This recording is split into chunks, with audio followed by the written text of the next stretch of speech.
Good evening. Let me tell you tonight the inside story about the PAP and the people who made up the leadership. In 1954, when it was formed, we, the non-communists, were in complete control of the party.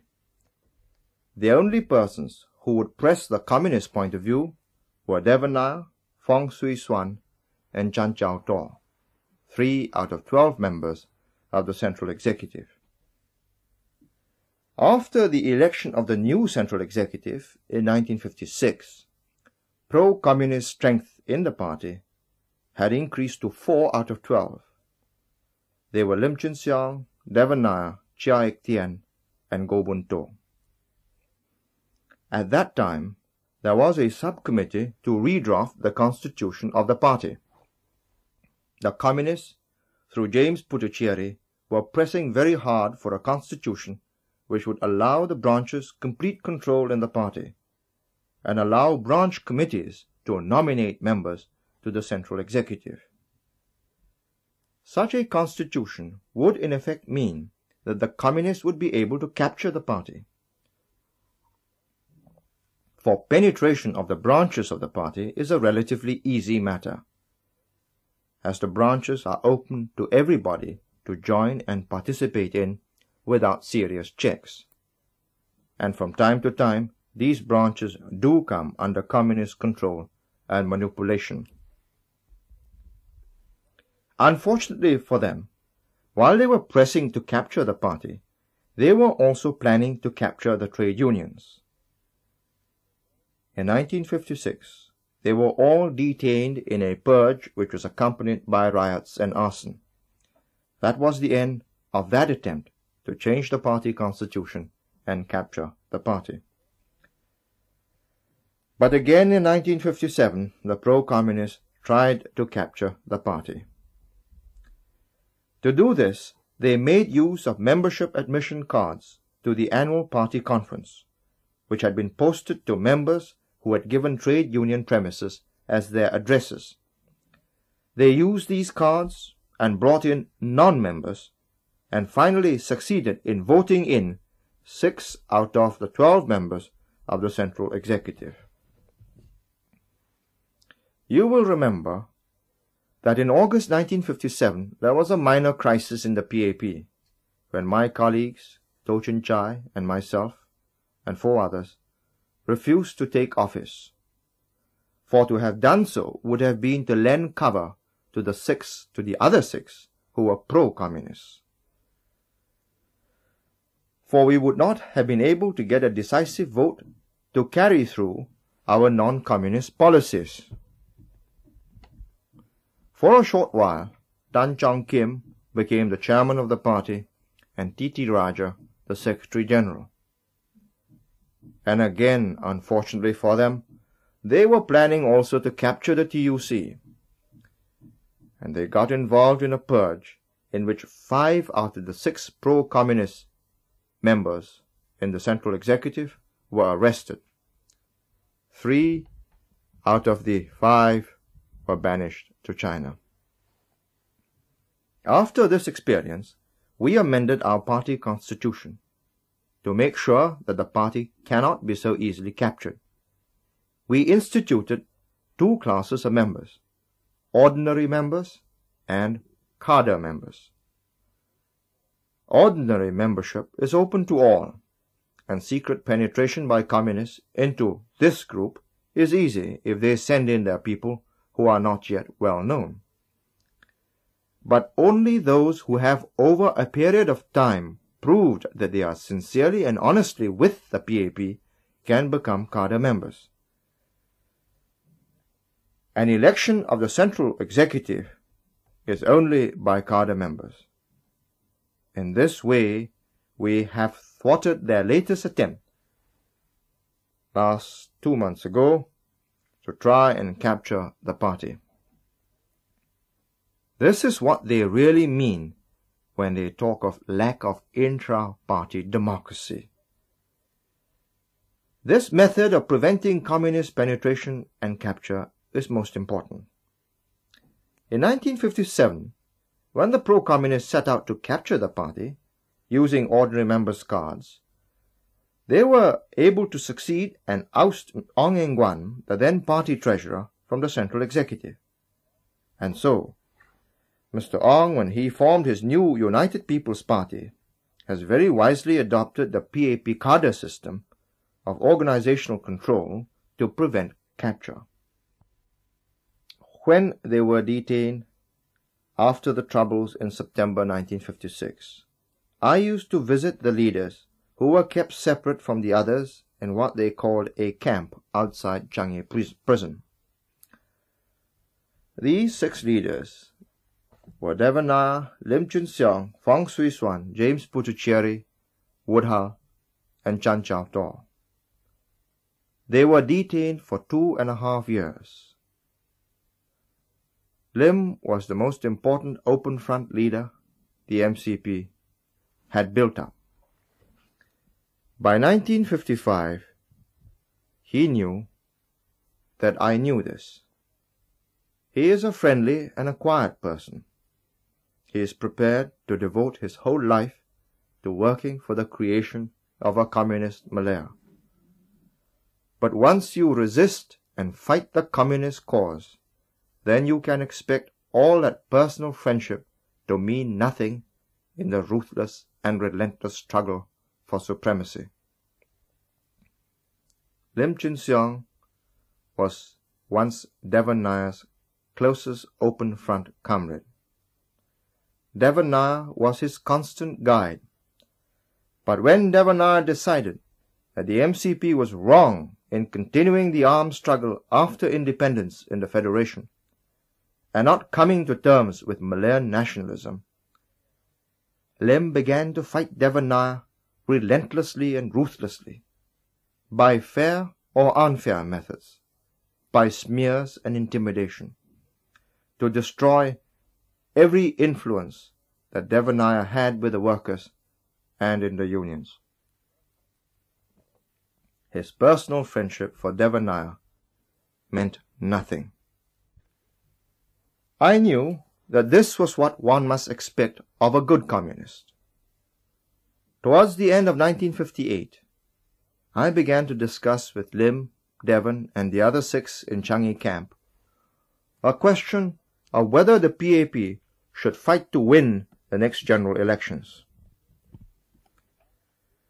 Lim knew that I had grave reservations as to the wisdom of this.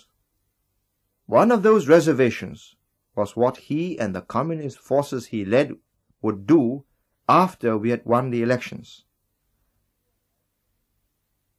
He was anxious that we should fight to win. He offered to go away to Indonesia to study and not to be in Singapore, if that would lessen the fears of the PAP. I told him that it was not so much he that we were concerned with, but more the communist forces which would appoint another open front leader if he were not there to lead them.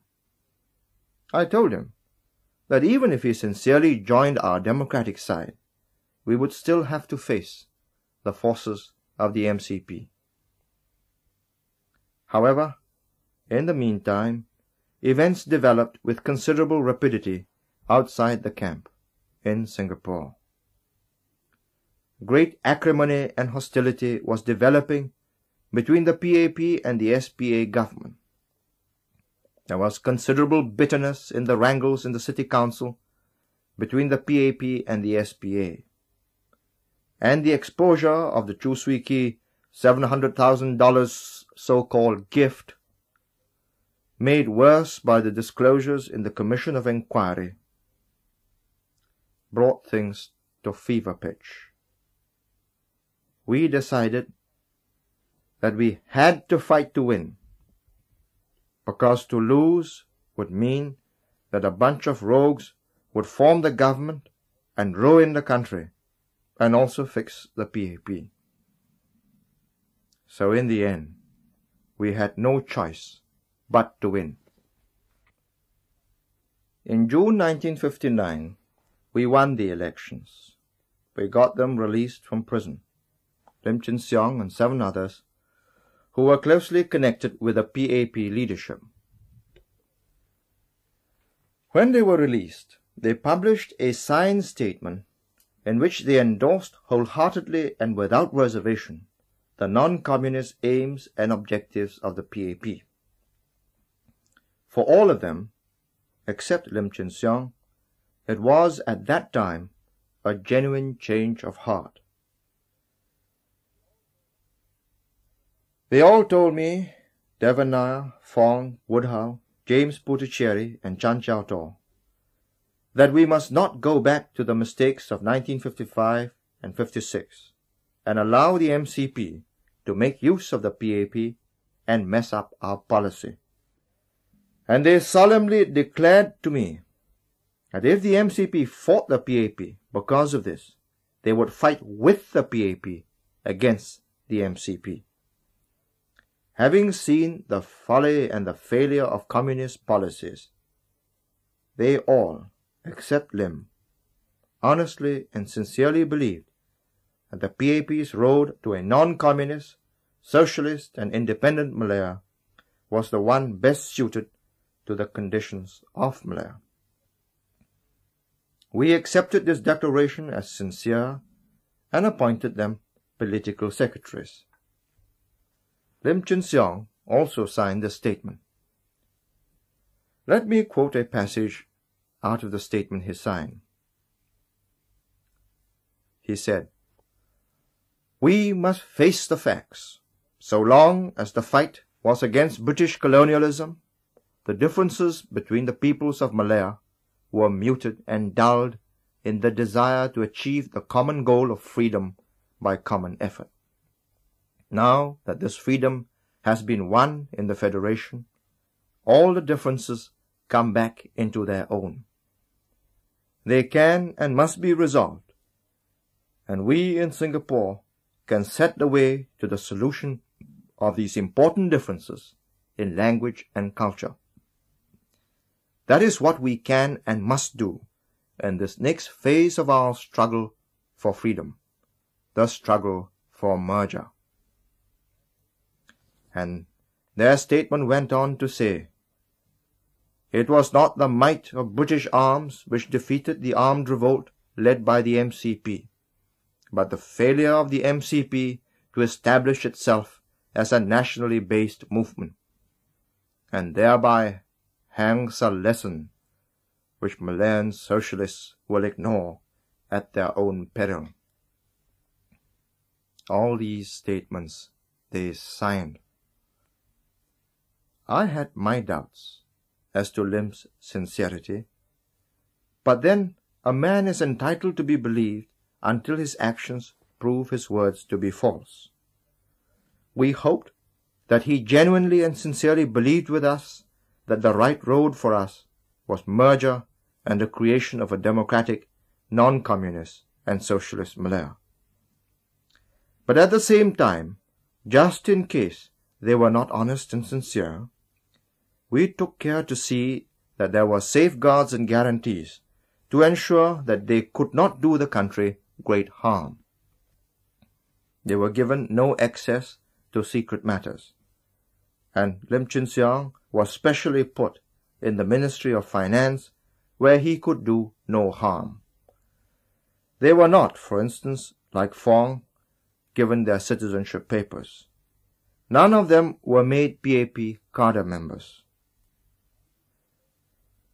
After the first year, we became more and more convinced that Lim was only playing a game, and he was only interested in building up communist strength in the unions, and slowly undermining the influence and prestige of the government with the workers.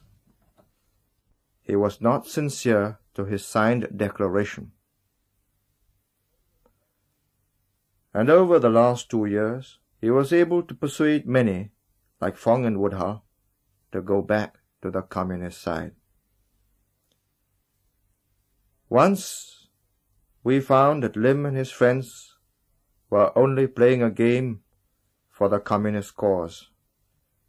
It was a matter of time before the parting of the ways took place.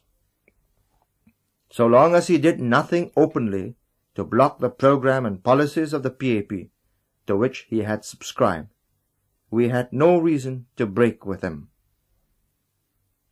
But once he decided to disavow the PAP's most fundamental objective of independence through merger with the Federation, the time had come for the Communists and their supporters to part with the Nationalists and the Socialists in the PAP.